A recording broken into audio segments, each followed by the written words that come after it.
Right, hello everyone, Ramadan Mubarak. I hope you're all doing great.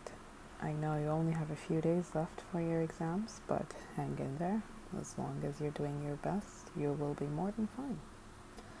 Okay, so I know my microphone is not the best one in the market. If you're listening to this with headphones, I am deeply sorry for the disturbance, but I'm just trying to do my best with what I have. And yeah. In this video, we're just going to be talking about the diagnostic methods that we use to detect the presence or absence of certain metabolites. Again, this one is just going to be all about the clinical chemistry, which is sort of targeted in a sense, which just goes to say that every single metabolite would have its own detection method. You have multiple ways you can detect a metabolite and even quantify it. If it's something like cholesterol, for example, you could make it undergo a series of certain reactions where it would give you another substance that's colorful. And I think that was blue-green. I don't know, let's just go for a color. Right, okay, so if you want to quantify how much of this cholesterol was present, all you have to do, wow, sirens, okay, amazing background noise for you to focus, huh?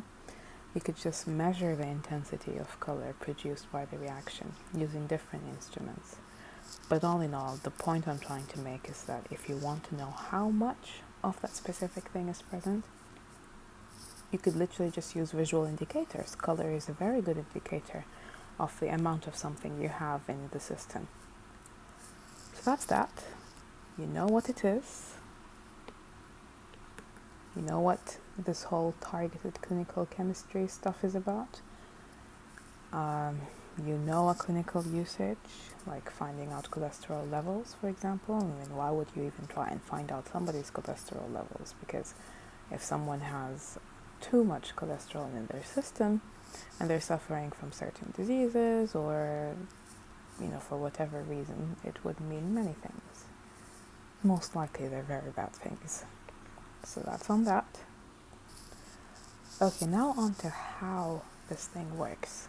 Now here's the thing. Forget cholesterol, let's go for another substance. How about something like creatinine, since it's everywhere? If you want to measure the amount of creatinine present, all you have to do is make it react with something else called picric acid.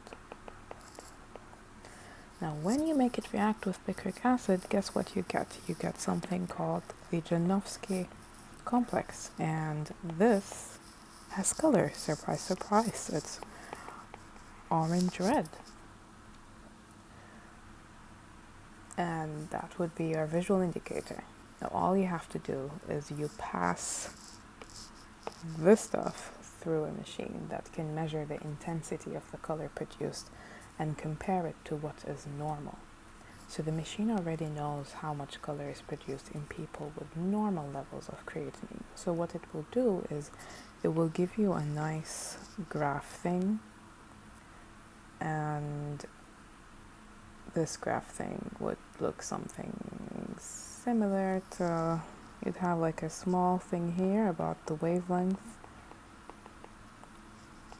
I'm probably talking about all about color and stuff, so it makes sense.